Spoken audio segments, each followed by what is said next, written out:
Hey guys, what's up? It's Schlaw, and today I'm bringing ya another episode of Car Rides with Schlaw. And I guess what were we talking about yesterday? I felt like for a while,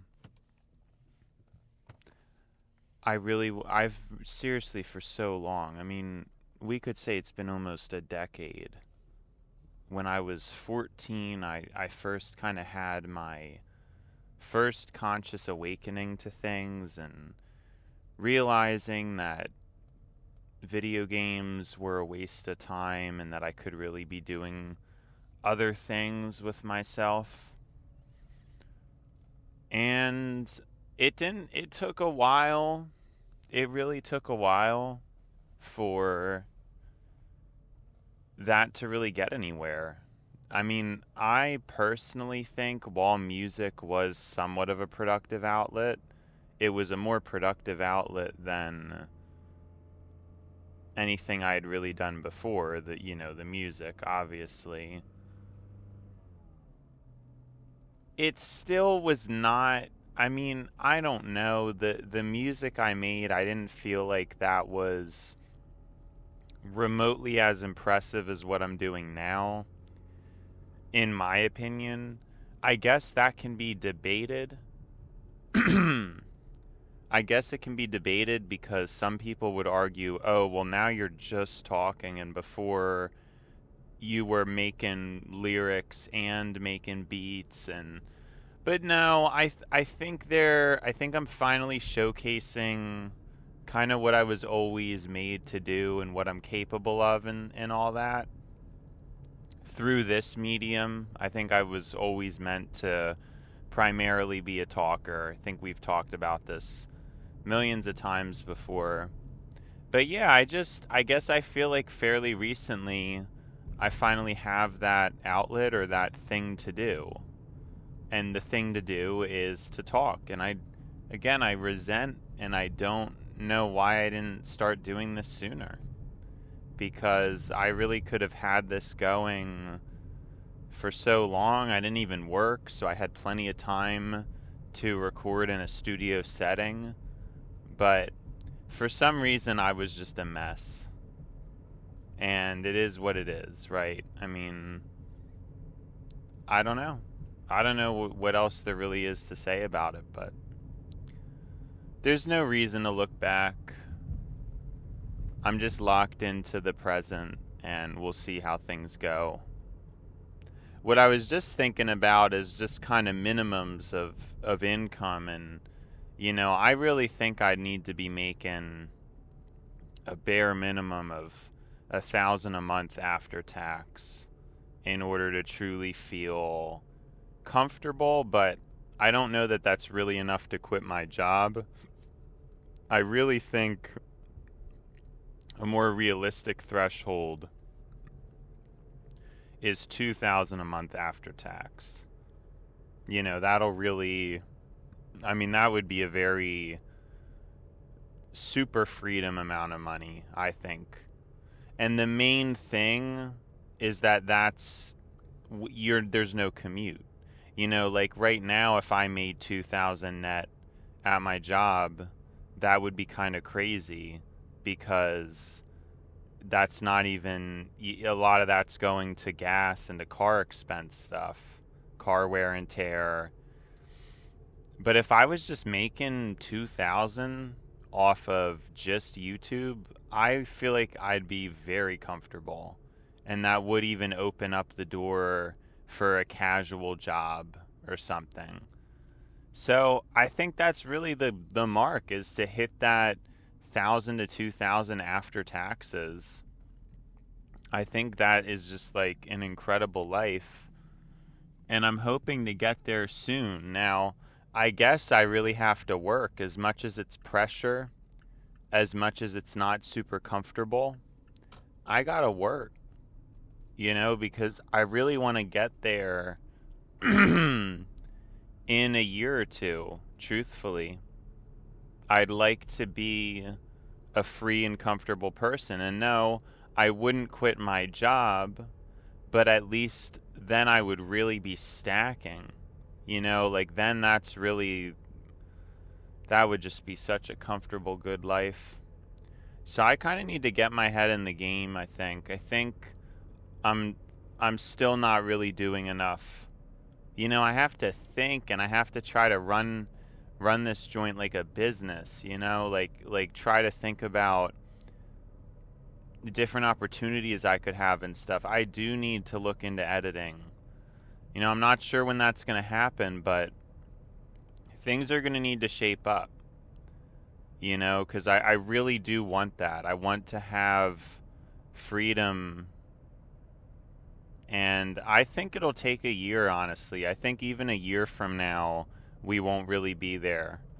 But 2 years from now, I think things could be pretty different. That's kind of what I'm thinking, It's a year from now, I don't know. I mean, where I'm at right now, I guess I don't really trust that just 1 year away, things will really be fundamentally different. But I think by 2 years away, that's really where I could be somewhere. And I just have to get a grip. There's stuff to do. There's seriously stuff to do. And it's a rough climate for it. I think I've explained before. I think my kind of content boded better in the earlier landscapes when people had more attention span and were more reachable.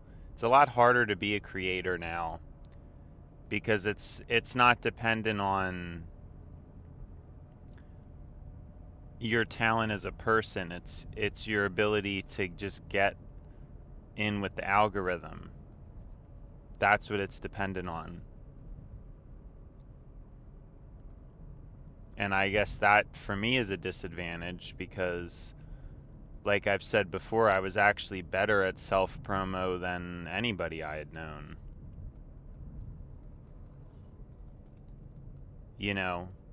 When I'd play CSGO, I mean, I'd get a good amount of people to visit and subscribe to my channel. Very impressive, but it just doesn't matter because all that matters now is the algorithm, and this content, I don't know that it really strikes the algorithm. And then I also think there's a bit of a conflict of interest because a lot of the people who are more mindful are avoiding AI or are more of the anti-AI crowd. I think a lot of people who may like this content are in the anti-AI crowd. And so by having the AI title and description and all that, I wonder if that's going to be off-putting to my true audience that could be out there. And like I said, I'm still trying to figure things out with the face cam. I guess that's been put on the back burner, sadly. But I don't know. I don't know. I haven't even been thinking about it, truthfully. I know I really had wanted to, but it's just not feeling right to me, It's not... I can't get things figured out the way I want to. And so it's kind of frustrating. But I guess it is what it is. But I think there's a lot of people who would like the content, and I don't know where they're at. But like I said, I'm going to persevere. It's not like I'm going to stop. So, although I guess, can I really tell the future? Maybe not. Anything could happen, really, knowing me, but I just think I'm on a pretty high output now, especially with my goal of also doing the walk with schlaw as an additional episode. We could potentially see 2 uploads every day, which would certainly be impressive. Certainly. I mean, I don't know how many people are doing that. And I don't know how many people do that in addition to working 50-some hours a week. That's kind of the whole... And remember, I always have to say, I always feel like saying this because I guess it just ticks me off so much. If you work and you don't get credit for a lot of your hours because of the lunch clock out. Like when you tell someone that you work 40 hours, you really don't. You really work 42 and a half, you know? So when it comes to me, I just kind of round up, and I'm definitely out of the house for, I believe, 60. I can just say I'm out of the house for 60 hours a week, because once you have 50 some, and then you add the 2.5, and then you basically you're adding 5. Yeah, I mean, I'm easily hitting 60, because I just have to hit 52.5, and then that already means I'm at work for 55 hours a week.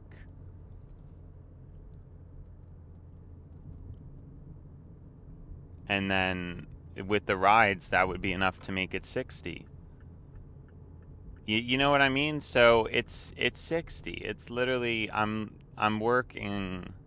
essentially working 60 hours a week. And I know we've talked about this before about, oh, well, the car rides with schlaw, like, you like to talk, that's a hobby.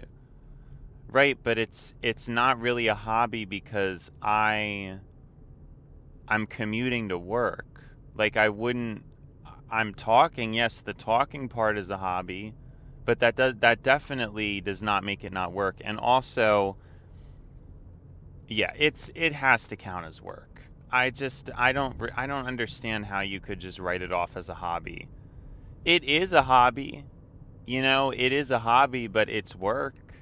It's not like, I feel like hobby is kind of a vague term, and it could really mean a lot of different things. And I think some hobbies, you know what though, what's interesting about that, and I think I'll actually ask GPT this and kind of get more of a definitive answer. I mean, what is the true definition of a hobby? Right? What does that word even mean anymore? I feel like people have smushed it and smudged it and fudged it to such extremes. I mean, what is a hobby? You know, that's kind of what I'm wondering. It's, what is it? Because I know before there'd probably wasn't a need to really specify it because hobbies people would have made sense. But then now in our modern time, I mean, you used to kind of be able to say gaming was a hobby, and I think there was honestly genuine merit to that. At the time, it may have seemed ridiculous. Like, I'm sure when I was a kid, to my dad, being from an older generation, he would have, oh, playing a DS, that's not a hobby. That's just like a game. Like, that's not, that's no hobby. But now that we've seen full circle, it totally was a hobby compared to now. Because now, what do? You go on your phone and download a bunch of random apps, play them, and then forget about them next week and find the next game that tickles your fancy. At least with the DS, it was physical media. It was long-form games you could really have in-depth conversations about. So in comparison, it does seem like the older gaming was certainly a hobby compared to gaming now, So I think that is a very interesting thing to note. And now, obviously, it's even worse. I mean, let alone somebody playing a game. Most people, I don't even think, are playing games. They're just on social media, just consuming content. The amount of consumption that occurs, that's what people do. People are not really making things, and therefore we can kind of say the whole hobby thing is a little bit diminished, right? I don't know. And I guess for some people now, they have no hobbies because you don't really you don't really need a hobby in this day and age. I think we've discussed a similar concept, but not. We've discussed a similar concept, but it hasn't been within this framework. I think we discussed before about how nowadays, as long as you have a screen, your boredom is quenched, you're kind of just good.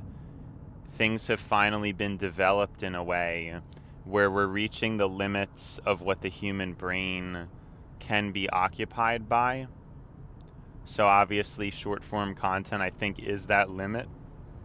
I don't really know how much further we could get. Obviously Neuralink could eventually have faster TikTok, I guess. You know, like short form, like it would deliver you the videos quicker. And the algorithm could obviously be a lot more accurate because it has direct access to your brain.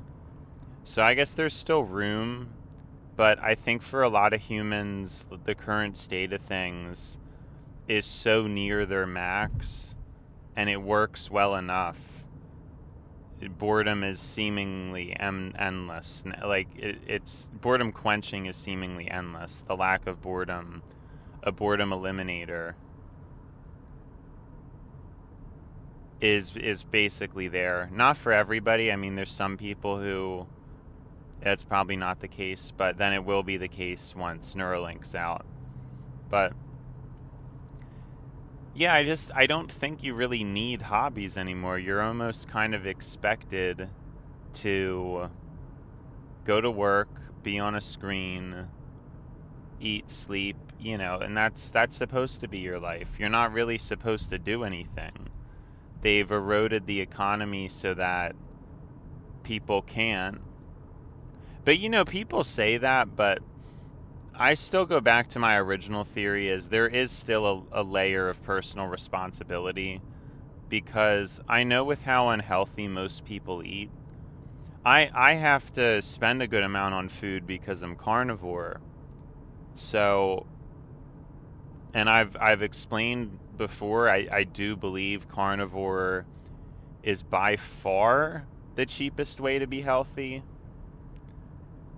I don't really understand how you could. I mean, I know that could be disputed, and I've seen Brian Johnson's diet, and yeah, I guess lentils are cheap, so maybe it is kind of bougie what I'm doing. But I just, in my research and experience, but then you have to get a bunch of supplements. Okay. Yeah, sorry. If you do what Brian Johnson does, you probably need protein powder and you probably need supplements. You can't just be vegetarian, and yeah, it doesn't work. So I think I'm correct in assuming that beef and eggs are the most economical food in terms of health to nutrient ratio. You obviously have something like pork, which I do think pork is more inexpensive, but I think the nutrition is a little bit different. Although I've seen in terms of B vitamins, pork is actually more complete.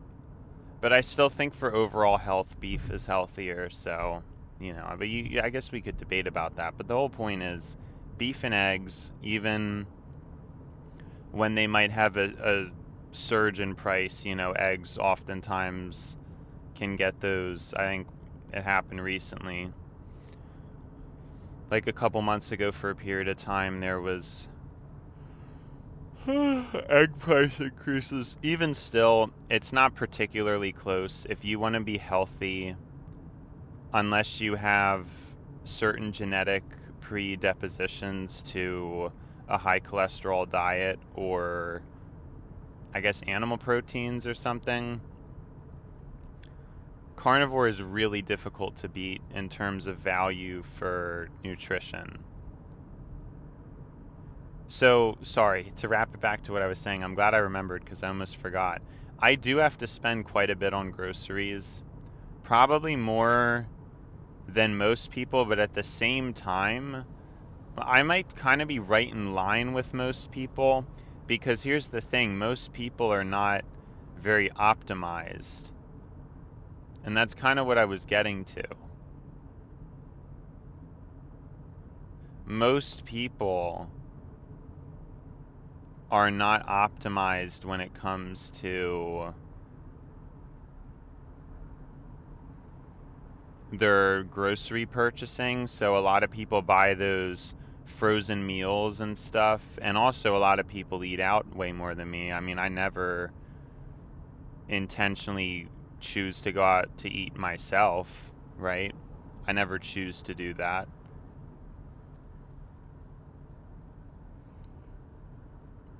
So I'd actually wonder, because for me it's about $500 a month in food, which it's on the high end, but I don't think that's absurd, especially given what I get.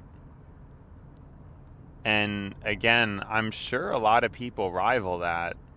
And that's kind of what I'm saying is I'll look it up. But I know it sounds crazy, like a lot. But I think a lot of people probably aren't even cognizant. Like there might be people watching this going, oh, 500 a month, that's crazy.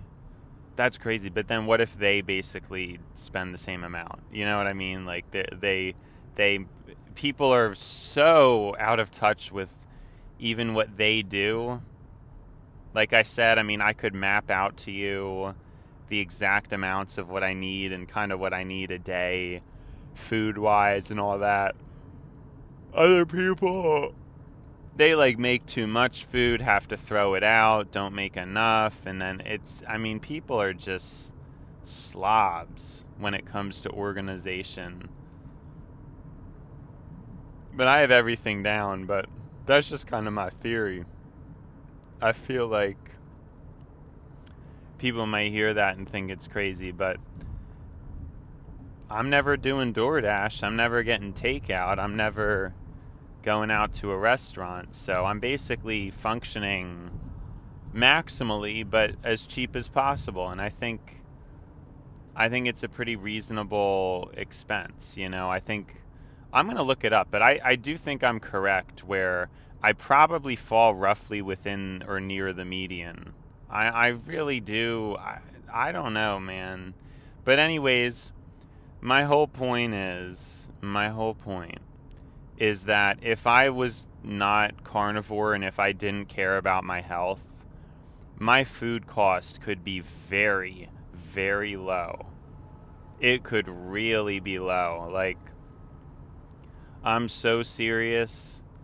I was living off of nuts for a while. When I was first working, I just subsisted off of cashews and pistachios. And that was it. So I didn't have breakfast. And during lunch at work, I would just eat nuts. And I don't know, that obviously was not as good as what I'm doing now, but it was really cheap. You know, just like the barrel of cashews was, I can't really remember, but it's like $10 or $11, and it's a lot. I don't know if you know what I'm talking about, the barrel, but it's pretty inexpensive, the barrel of cashews, for $10 or $11. And then the pistachios were a little bit more of a luxury. Technically, I feel like you don't really need that. You know, you could, I just kind of threw them in there just cause, but yeah, you can subsist off nuts for nothing.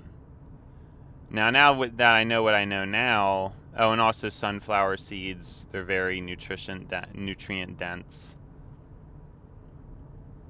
Now that I know what I know now, though, I wouldn't eat that stuff anymore. I think there's a lot of phytotoxins in them and stuff like that. But, it worked. I technically could get through life that way. Was the most, like, that was the important metric. And I was. And I could live like that. And it was really cheap.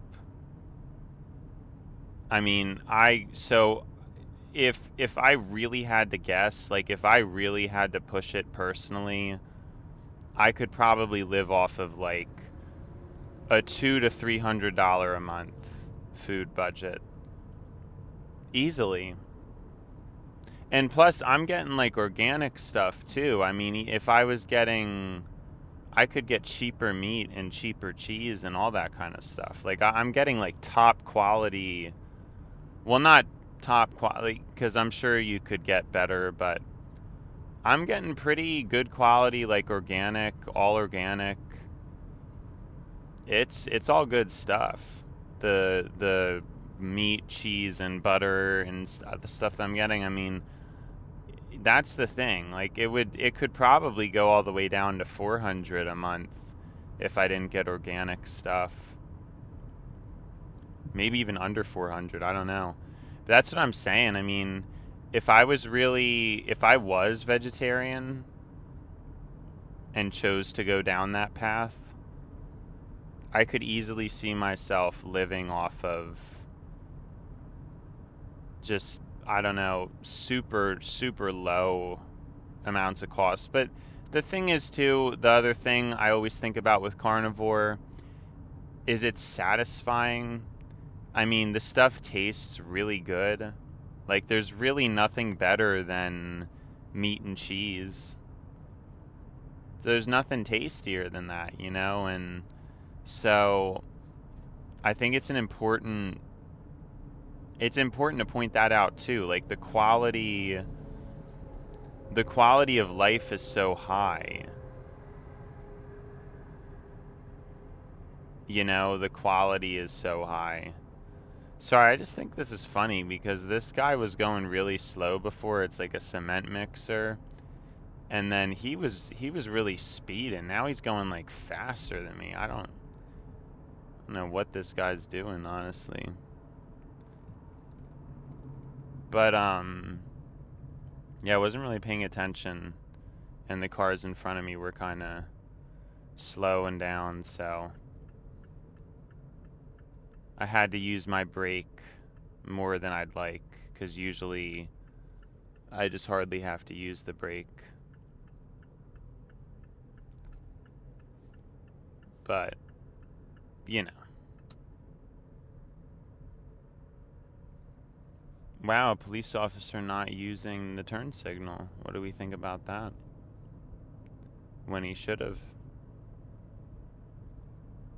They don't have to play by the rules? Is that how that goes?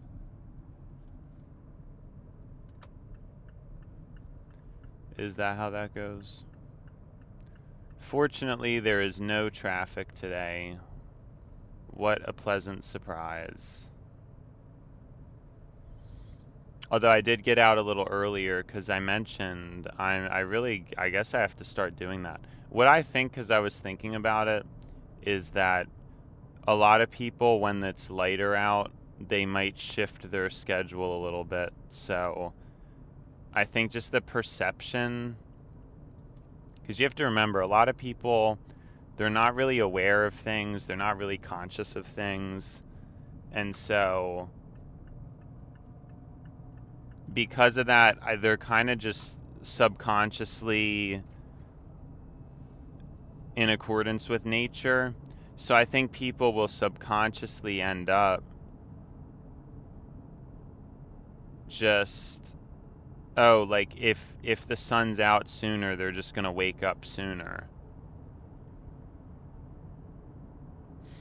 And so I think in the summer, people shift their schedule to leave earlier because it's lighter out sooner, and then in the winter it's probably going to go back to being fine because then a lot of people are going to go in later. That's what I think, because I was just thinking about it, and I know it was a coincidence that it's been since I started recording, but I think the true factor is the sunlight being different. So that's just my 2 cents, just my 2 cents.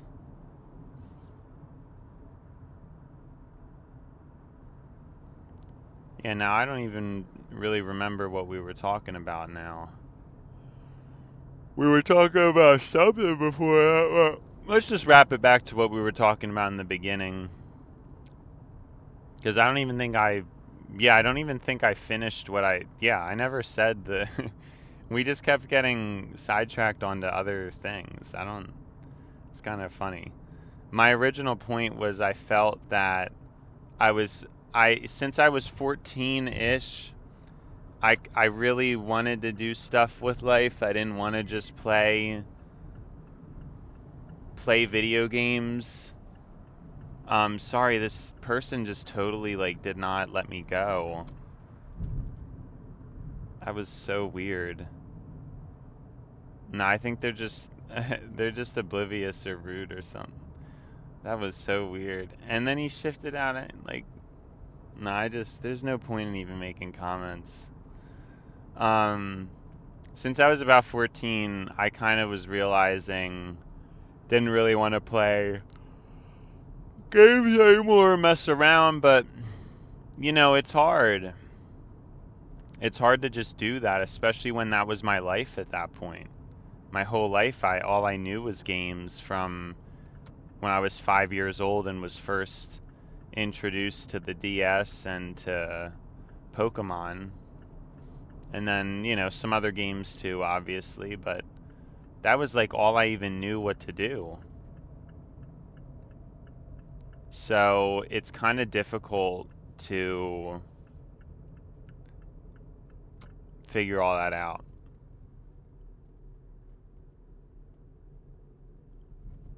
And change. And it felt painful because I would have wished I would have just had a disciplined upbringing from the start, but I definitely did not. I just didn't I didn't have it, I had a very chill, laid back kind of experience with things, which is good.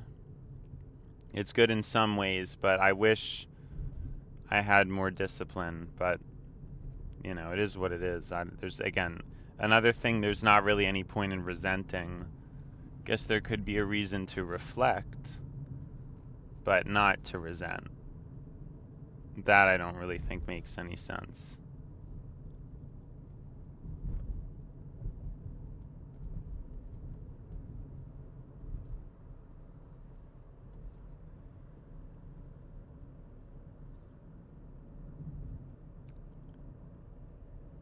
So for the past while, I've kind of wanted to do that, and then I tried really hard when I was younger to be more productive when I was 14, 15.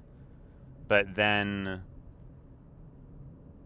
I couldn't handle it, and then I feel from really about 17 to 20, I just kind of plunged back into just messing around. I think today could have been the best time we ever made, because I got very lucky with all the lights and all that stuff. I mean, this is really impressive. I don't know. And I couldn't handle it, so I plunged back into incoherency. I think I just tried to be a normal person for that 3-4 years. 17, it probably more 4 years. It was probably maybe a little bit before 17 to a little bit after 20, more, something like that. Could have been more 21. I'm not sure exactly, but that's just kind of my understanding of it. I had to plunge back into illogicalness because I think it was just too much for me. I think I was doing more than I could bear, and so that plunge kind of helped to fix things. It really, I think, helped me to Well, I don't know how helpful it was. I think in some ways I lost a lot of progress doing that. Like I really should have just continued on the track I was. I don't really know that I learned much, and just not really much got done, in all honesty. Like it just seemed kind of like a silly thing, you know? Something that didn't really end up helping me very much, you know what I mean? But I guess it was just inevitable that it was going to happen. So, it is what it is. This is where I'm at. And yeah, I don't. What else really needs to be said about it, right? So, yeah. Like I said, I'm experimenting more with chilling here. You probably heard some extra background noise because, that's just. I just think it makes more sense. I mean, I can push it, so I might as well just push it because there's not. I can just get more content recorded. There's really no reason not to. I would just be cutting it a little bit early because I don't know. I guess I'm always thinking about efficiency. And so I just wanted to have like the recording done before I'm sitting here, but I might as well just keep it rolling because there's still going to be stuff to talk about. And like I said, these segments may be a little iffy for now because I'm not really used to it, but I think eventually I'm just going to get used to it like I've gotten used to everything else. And then everything will be good. It'll all just kind of come together and it'll be a little more seamless because it's a little bit awkward feeling for some reason, but yeah, I think it makes sense. It just adds to the amount of content. It makes the episode longer. It's better. Well, it's not better, but I guess you could just stop watching if you really didn't want to watch anymore, but yeah, but I think it is time to wrap it up. So, it's been schla, but now it's time to buy schla. So, see ya schla.